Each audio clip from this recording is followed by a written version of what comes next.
Man, this just started.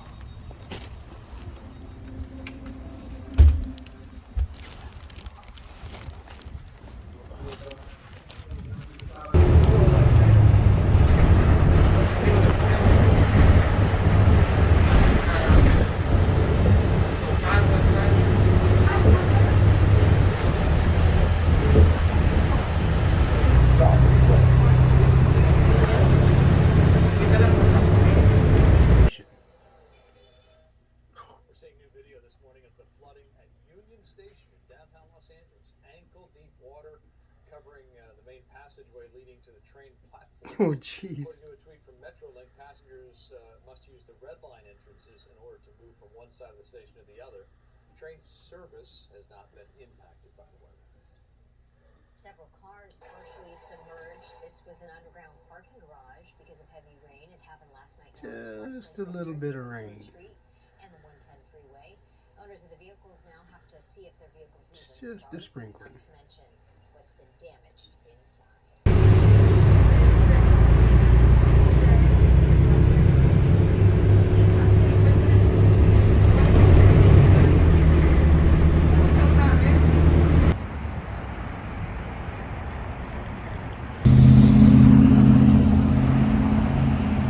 Stopped raining for now. I'm in Hollywood. Kind of. Hollywood is LA. LA is Hollywood. It's kind of weird the way if you Google up the city of Hollywood, sometimes it just comes up LA. Folks, how you doing? Welcome back. It's Charlie. It is Tuesday morning, about a little after 1 o'clock in the afternoon. Oh, excuse me. And a little wet, as I'm sure a lot of you have seen. We got a bit of just a little bit of rain, a bit of a storm situation. It's actually, it was so bad. Well, all of a sudden, this happened last night. I'm clearly not going to get any sleep tonight as long as the rain keeps going. Fuck. Okay, so I got the leak. I got one leak here. You can see water building up from the fixture, and another leak there from 2 years ago, December, when we had the first really bad rain season. Okay, well, here's another leak just this morning. Oh, crap. Oh, shit. Oh. Look at... Oh, crap.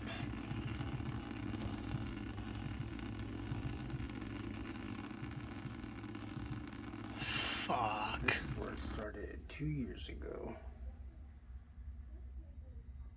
My mom. And then it came over here. The rainstorm that we're having now, previously 2 years ago in December, when we were hit with this kind of storm cycle, it lasted, I mean, it was really heavy. You know, the rain comes pouring down so much that when you walk outside your house, the little gravel from the shingles are all along the eaves where the water drips. That's how it was 2 years ago. And you know, and the landlord was supposed to fix the ceiling, which she never did, obviously, and I had totally forgot about that. And so last night that started coming down, and then this morning, you know, here to luckily enough, after leaving the ER, I was able to call the doctor's office and get an appointment to see him today. This is the first time actually in since the last time I was here, last week I believe. Was it last week or a week before? 2 weeks ago. I can't go too far from home because this thing is so. The diagnosis was seroma, which seroma is like a post buildup of surgical fluid, kind of yellowish in tinge. It looked like I really thought it was infected. It was very yellowy. That's why I went to the ER. Plus, it hurt like hell. So, idiot. Why do people always do that? I always insist on walking in front of me. I'm in a foul mood. I mean, the ceiling is just leaking. I took videos and I texted it to the landlord and still no word. She don't care. Obviously, well, she never got the, things taken care of at the house, so this sucks. So I got to find out what this is. Now, the reason why I haven't left Pasadena at all, because of the fact that there's so much fluid buildup, and right where the incision was when they did the biopsy, it's pretty messed up. It created its own little drain hole. So I'm constantly discharging post-wound fluid, I guess. So by the time I actually went to the ER the other day and I got off the bus, and I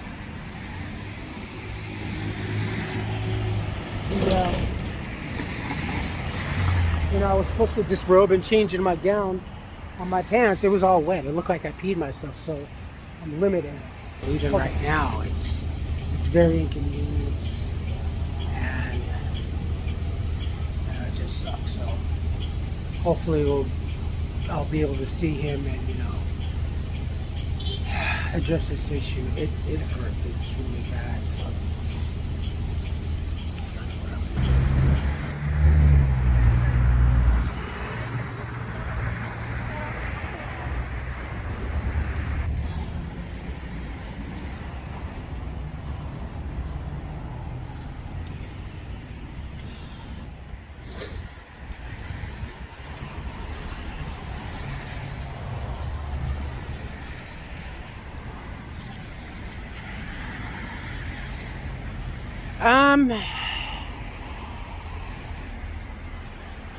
Been in a bit of a quandary here for the last couple of days.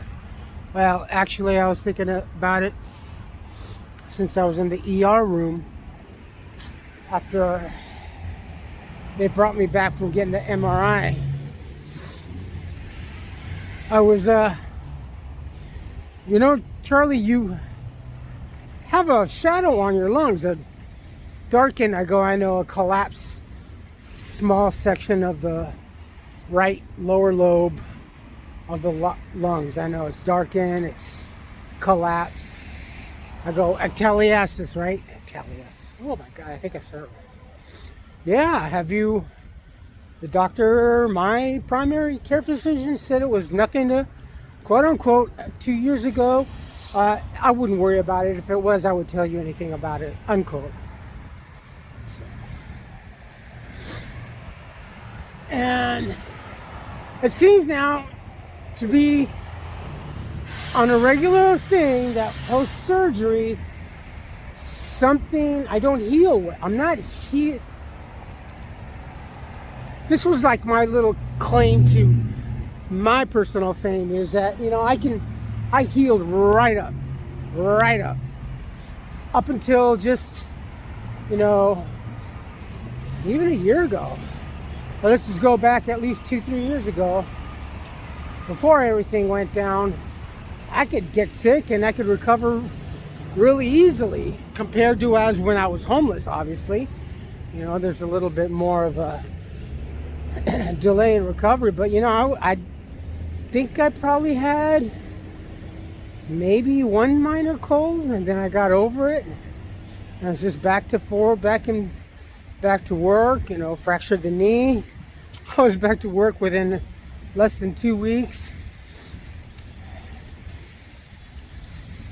So once I come out of the office and I get a little bit more understanding, I'm going to have to really decide what I'm going to do. My My life revolves around me being employed. I've already been off work for a little over a month. And every time I want to, let my boss know, hey, I'll be back in a few more days, it's just something that's coming up. And it's not going the way it normally would, health-wise, with me. Obviously we all know how our bodies work and recover and go through whatever we do. Now it's quite unexpected. Actually, the funny thing is, they asked me when I was in the ER, Charlie, have you had your flu vax? Or, yeah, your flu vaccination? Oh, hell no, I don't. No more vaccinations for anything. Nothing. No.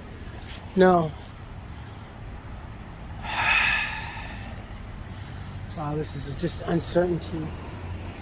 And I've been very depressed. Severely depressed. Because I'm limited. I can't go out anymore. Because this stupid discharge.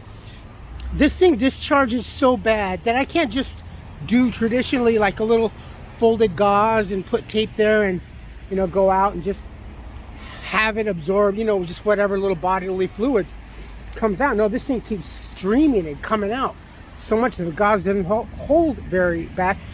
I apologize for being so gross and graphic, but it starts to come down my legs. When you get that little sensation of tinkling down your leg, and it does. It just. That's why I'm kind of waddling my way to the bathroom so I can change my dressing. And I use expensive paper towels at home, namely Bounty, but I use those selected size type of roll of papers where you don't have to use the whole sheet. You use like a half or whatever, because the gauze just doesn't, it doesn't hold that well. So I have a little sandwich bag with like 20 little fold. Again, not to get so graphic, but they look like the old-fashioned maxi pads, and I have my little, all in a little sandwich bag to keep them all nice and clean, pre-folded, pre-ready, and I got my little roll of surgical tape so I can do what I need to do, so I can rush and change my dressing, and it is such an inconvenience, And I can't keep doing this even if I was to go back at work. This is just interfering. It's unfair. Well, yeah, it's unfair to me, but it's unfair to my boss, my coworkers. That maybe is Charlie going to come back so we can, get things, don't have to worry about covering him.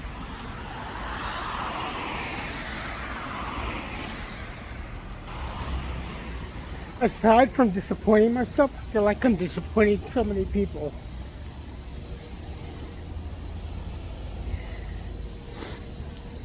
And then last night with the water coming in the ceiling, and then this morning, I'm like, please God, I can't take any more of these tests and trials. It's not doing anything for my morality, my confidence.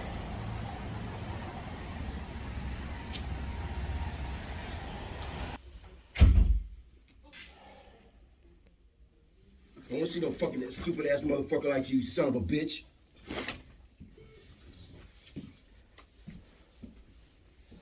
Fucking asshole. Fuck this motherfucking bitch ass motherfucker.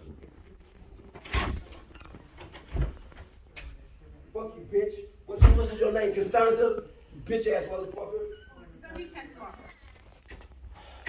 Now we can walk.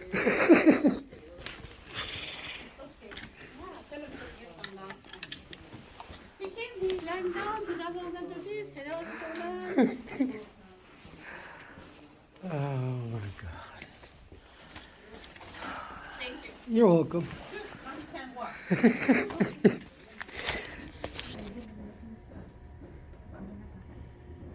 It's not as orangey, it's more rosy, isn't it? But there's LA.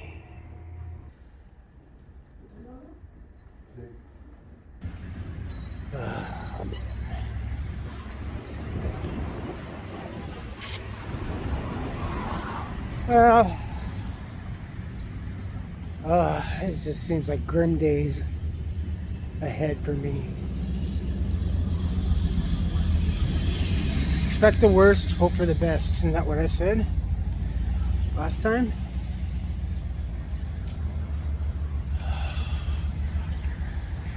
So it looks like what's going to happen now is I got to wait for the approval or the referral. Rather than the doctor says, well, you know, the lymph node was negative. You don't have cancers, although my CP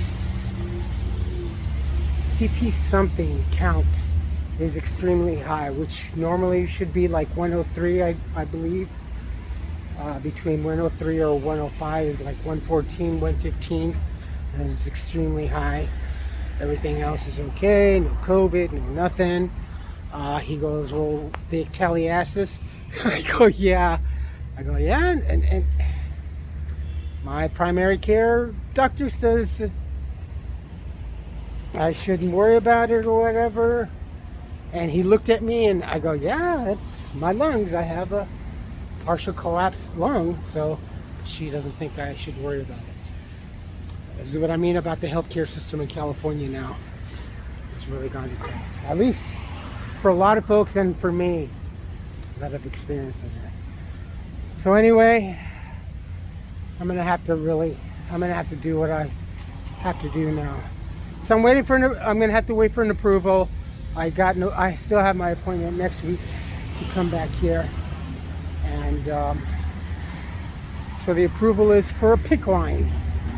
That means I'm gonna have say if I had like a really bad disease, just for a draining, because he says it doesn't make sense that I come here every so often, or to go to the ER and probably have a cut or keep draining or whatever. So they're gonna I have to come back, get a CT, so they can put in a PICC line, so it can be drained easier, so I can drain it. I won't be able to work.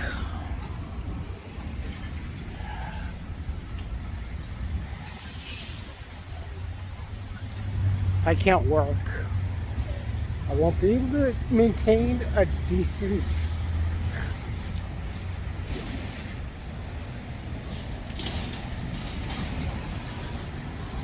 it's just fucked up for me.